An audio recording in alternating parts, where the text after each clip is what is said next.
Hello again, YouTube. Petey Twofinger here with part 2 and my how do you make pedals video. And this is information that you won't find on forums. Pretty much this is the fill in the blank stuff that I've learned from, well, this is where it gets long and I have to like try to bend your arm to listen to me. I first started soldering in the early 80s. I found out about using plumbers paste flux in the 90s. Everything that I built before that, a lot of that stuff doesn't work. Everything that I built since I started using paste flux works still to this day.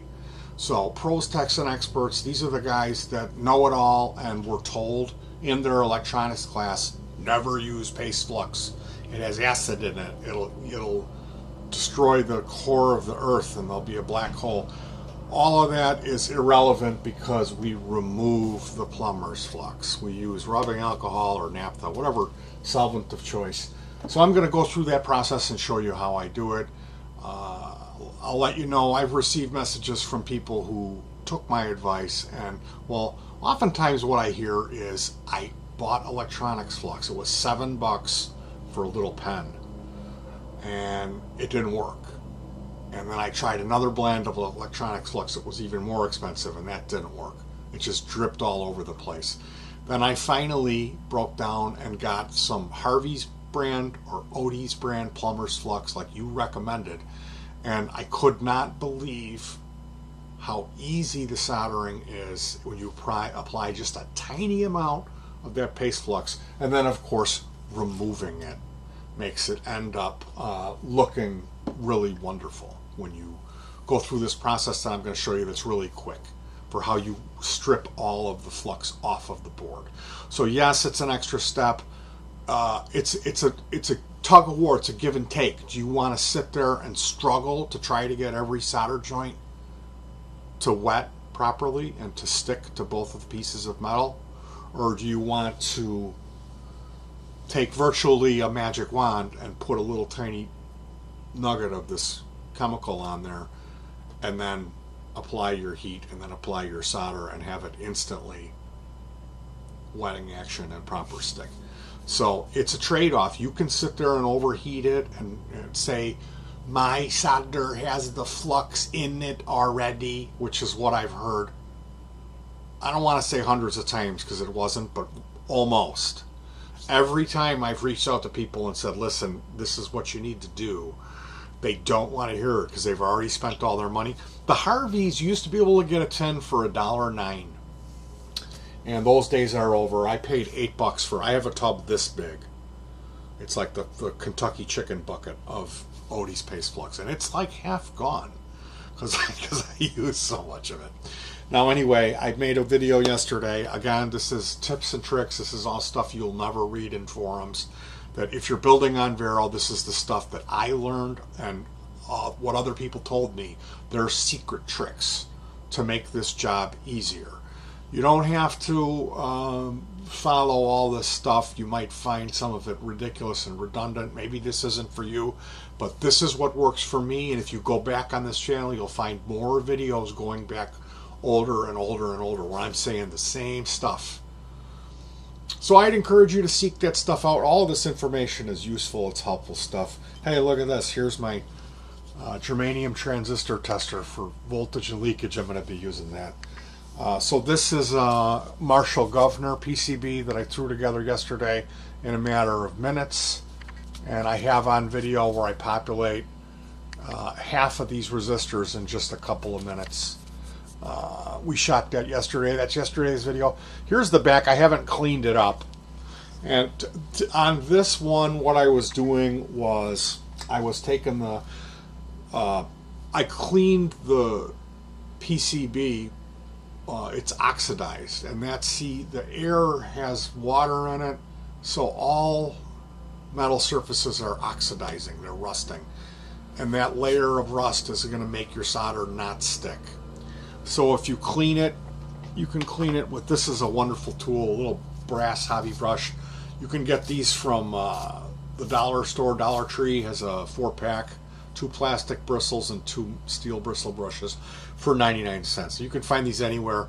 Harbor Freight has these, but these are good to prep your board with lightly, or a green scrubby pad, what we use in the kitchen, and you want to go light with that. You don't want to remove any of the surface, but you typically, when you're doing this stuff, it's debatable if you need the flux. There's other instances, like when you're doing soldering to a pot, of the wire to the pot, where it really helps. Even if you pre-tin your wire, and I always do that, but adding flux, you'll see if you take my advice and you try using it, you'll never solder without it. You'll use it for everything. It's just a secondary thing that you, I put it in a little thing, this is like a little jar, and I've got tape and plastic wrapped around it. And then here is one tool. It's got a needle. Forget where I got that tool. These are WD-40 straws with needles stuck in them. And here's a bass string or guitar string that's hooked around and soldered. So these are the tools that I use to apply the flux. This really needs to be cleaned up.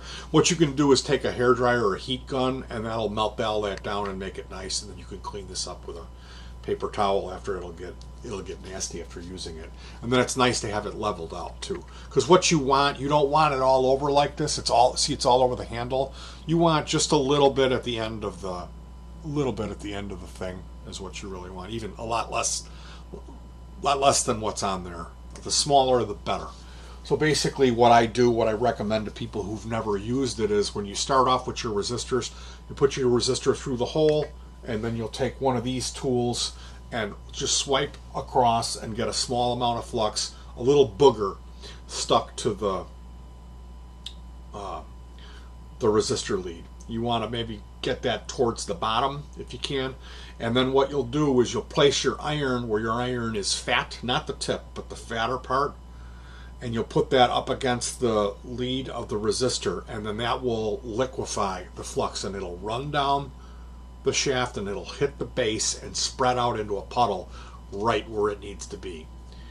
Now again, when you're soldering clean components to a clean board, do you need flux? Not really. You don't really need it, but it works so much better for me, and it's so quick. I find I do use it. You can do it without it. I know people are going to go, I never used it and I'm a pro builder. Well, that's fine. That's great. Don't watch my channel. And don't comment if you've never tried it. If you've never bought plumber's flux and never tried it, don't tell me that I'm wrong. Don't tell me that it's bad, okay? Because it just speeds up the process and gives you better, shiny, less cold joints and smaller joints, which is what you want with Vero. Another trick you can do is I take my solder, I don't keep it on the spool. I'll take 2 feet of it and break it off, and take that solder and stick it in and dip it so the solder has flux on it. Okay, that's what I did yesterday when I put this together. Now, the reason I'm making this video, again, it's just like pulling teeth. Like, you know, I can't tell you the flack that I've received about this. So here we go, removing the flux. I've got the Vero board here. You want to put down a paper towel folded in half, and then this is a Ronson what do you call it, lighter fluid bottle that I've refilled. You stick a screwdriver under here and gently pop that up, and then I have a small funnel that I use, and I refill this with 90% rubbing alcohol. So what I do is, you can't really see this, but yeah, you can. I'm hosing this down. I'm soaking it. And is it going to drip through? Yeah, it is. I could care less if it's going to drip through. That's great that it drips through. Some of the flux probably drip through. So then I'm going to angle this down and run a toothbrush through here. And I do this 4 times.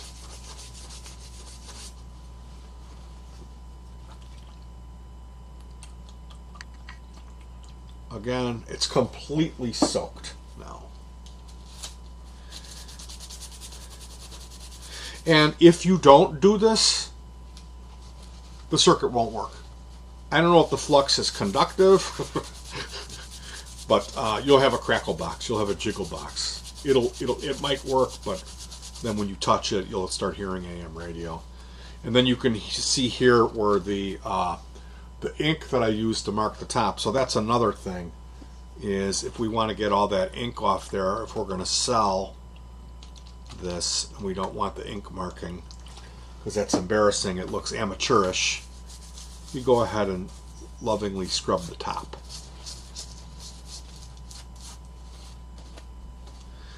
So again, I'm just hosing this thing down and then lovingly scrubbing it. This is a real soft, like a girl. It's a pink one. This is a real soft bristle brush. But I've used all kinds. You don't need the girly one. So yeah, I'm going to go ahead and hit the back again because there's probably some ink on there. And then the last step that we're going to do is hitting it with this brush here. This is the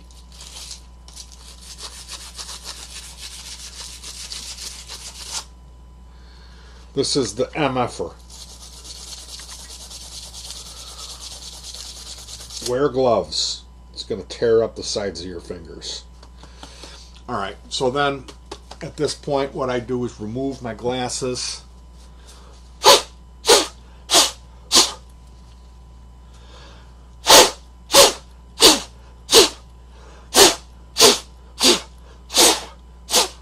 The amount of talking that I have to do in these videos because one guy is going to come in and go, I took electronics class in senior year of my high school, and my gym coach, Mr. Gayton, told me we were never supposed to use plumber's flux, that it would eat. That was the first thing in the class and the first question on the quiz.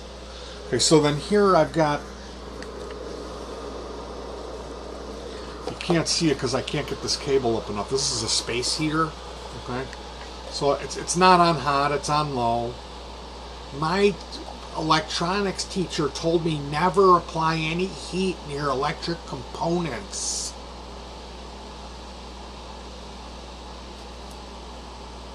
So yeah, that's about good. And then at this point, I would probably, in real life, I would let this sit. I would remove the chip before I do it. Take the chip out of the socket. And go to the bathroom, take a bathroom break, go have a sip of some juice. But yeah, what you get at the end,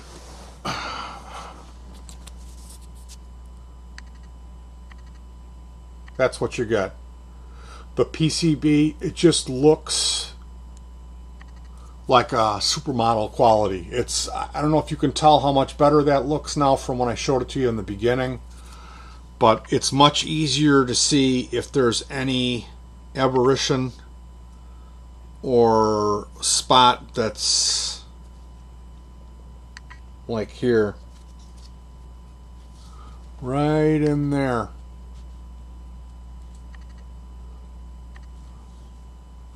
That one on this side of it. You can see there isn't enough solder on that resistor. Right.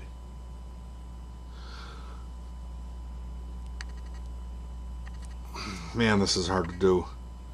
Right after that hole that I'm pointing at on the bottom row, there's two components there. There's a capacitor and a resistor that are joined up, and that resistor doesn't have enough solder on that side. So I'm going to go heat my iron up. And the other thing you can do when you get to this point, oh, there's another one. There's another bad one. This one's actually, both of those are actually connected. They're just not connected 360 degrees around it. Here's another one. It's a capacitor that's just begging for life. It's holding on.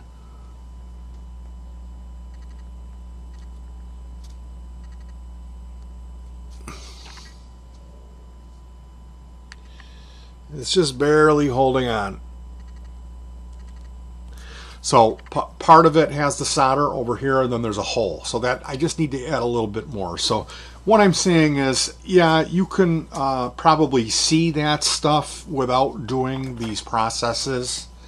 If you want to, again, if you want to argue, and this me constantly having to try to twist your arm to do what I've found after doing this since the 80s to be what works really, really well. It makes the videos really long, and I've got to just have this defensive attitude the whole time I do it, and it ruins the thing. So yeah, if you don't agree with me, please leave a negative comment. Tell me I'm wrong and that you're a pro and how many pedals you've sold. My music speaks for myself. You know, I don't just build pedals, I make music with them. And I've got those albums on this channel. So take a look, take a listen. And then consider that you've got 4 fingers and I have 2 because of my accident. So see how much of a goof I am when you listen to my music. Anywho, the next step for this is the wiring, and that what I do with that is I'll use some different colored Sharpie markers, you know, a red, a green, about however many colors I can find, and mark that on the board for different things. And it's pretty much just looking at the image on a blown up image of the layout that just has the maximum screen size as the board, you know, so I can see it from 10 feet away. And then after that, it's drilling out the enclosure. So there's a lot more tips and tricks involved with all of that, but I'll probably, if I can decide to make more videos in this series, I'll do that later after I've gone through the process and I've got whatever I would like to share fresh in my mind. Because to be honest with you, I haven't done this. The last pedal I did was a few months ago, and yeah, it was more than that. It was a while ago, and I've done so much other stuff since then. So it's tough for me to keep in my mind what would be worth sharing with you guys. But again, I wanted to say hi to Justin. He had shown an image of his back of his Vero on a forum, and somebody said, "Why do you use so much solder?" And he didn't even really use that much. He used a lot of solder because it's his first time. Okay. And what I would recommend when you go through that, Justin, if you're having problems, you could use a solder sucker or some of the solder removing tape that they sell to go in and remove solder from different areas. You don't even need that. You can heat it up and bang it on a table and then redo it real carefully and just use just enough. So again, watch my other video before this. Use a real lot of lighting. Make sure that you've got some lumbar support. If you can elevate the board so you're not totally cranking your back. And then the use of that flux is really the main thing.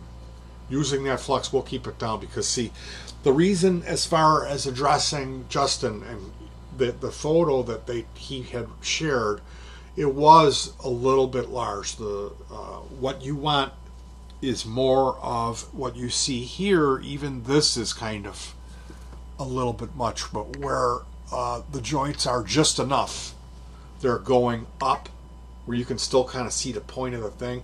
Not like some of those look like caravans. They look like loaves of bread. And I'm not attacking you. I just know what I saw, and I know I've been through that. I've made those same types of joints before. And that's because it's really difficult to do this when you're not using that paste flux.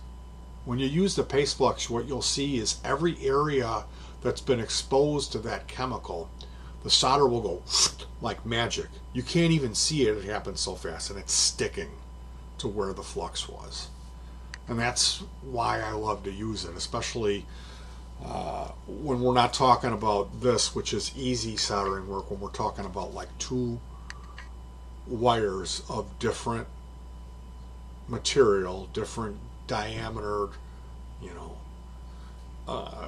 and if they're larger, you know, it's like, how do you get those 2 things to stick? Well, if you put flux on them, tin them, and then put a little bit more flux on one of them and stick them together, that solder is going to stick like nobody's business.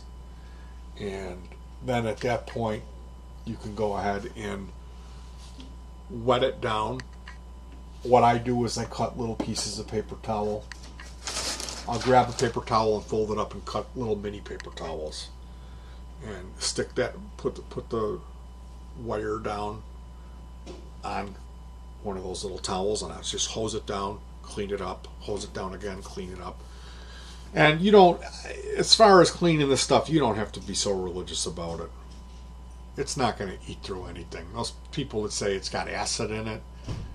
It does have acid in it, but it's not going to eat away. It's not like Alien. You ever saw the movie Alien? This acid is just enough to clean the surface to remove that oxidation. That's what the flux does. So I hope this stuff was useful to you. If it was, I would really encourage you to subscribe, like, and comment.